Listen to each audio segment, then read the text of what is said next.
প্রিয় দর্শক, আমার চ্যানেলে আপনাদের সকলকে স্বাগত।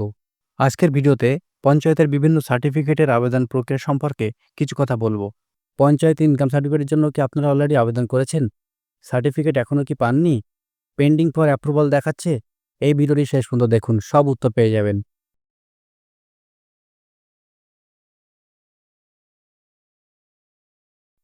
তো বন্ধুরা, এটা হচ্ছে অনলাইন আবেদন প্রক্রিয়ার মাধ্যমে ডাউনলোড করা একটি সার্টিফিকেট, যেটি আমরা ৮ তারিখে পেয়েছি। তো এই সার্টিফিকেটটি কিভাবে পেলাম এবং কিভাবে ডাউনলোড করলাম সে বিষয়ে আগে আপনাদের জানিয়ে দিই। তো তার জন্য প্রথমে আপনাদের গুগলে যেতে হবে এবং সেখানে WBPMS লিখে সার্চ করতে হবে। তারপর উপরে দেখবেন পঞ্চায়েত ম্যানেজমেন্ট সিস্টেম একটি ওয়েবসাইট চলে আসবে। এই ওয়েবসাইটে ক্লিক করার পর আমাদের ইনকাম সার্টিফিকেট এপ্লাই করার জন্য হোম পেজটি খুলে যাবে। তো এখানে একদম উপরে দেখুন সিটিজেন কর্নার রয়েছে। এই সিটিজেন কর্নারে ক্লিক করতে হবে।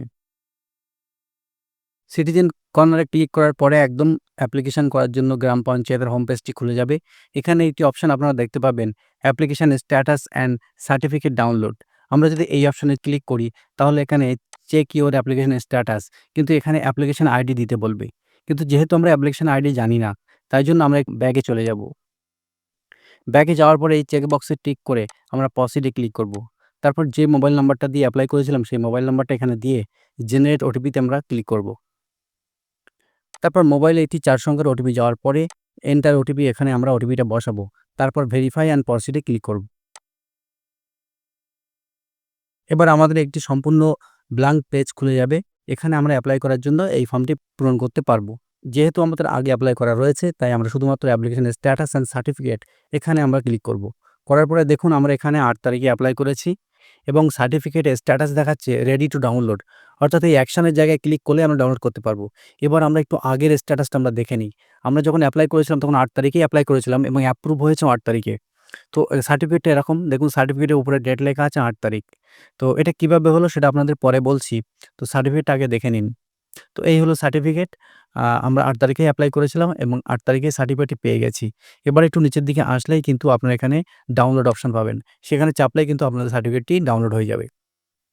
তো এবার আমরা আরেকটি অ্যাপ্লিকেশন স্ট্যাটাস দেখি, যেটা আমরা ৮ তারিখে এপ্লাই করেছিলাম কিন্তু এখনো পেন্ডিং ফর অ্যাপ্রুভাল দেখাচ্ছে। তো এটা এরকম কেন হচ্ছে সেটা আপনাদের একটু বলি। ১ম যে সার্টিফিকেটটি আপনাদের দেখালাম সেই সার্টিফিকেটটি আমরা ৮ তারিখে সকালে এপ্লাই করেছিলাম এবং আ যার জন্য এপ্লাই করেছিলাম তার বাড়ি থেকে কিন্তু পঞ্চায়েতে গিয়ে রিকোয়েস্ট করা হয়েছিল এটা অ্যাপ্রুভাল করার জন্য। তো সেহেতু ৮ তারিখেই অ্যাপ্লিকেশন করা এবং ৮ তারিখে সার্টিফিকেটটি সে পেয়ে গেছে।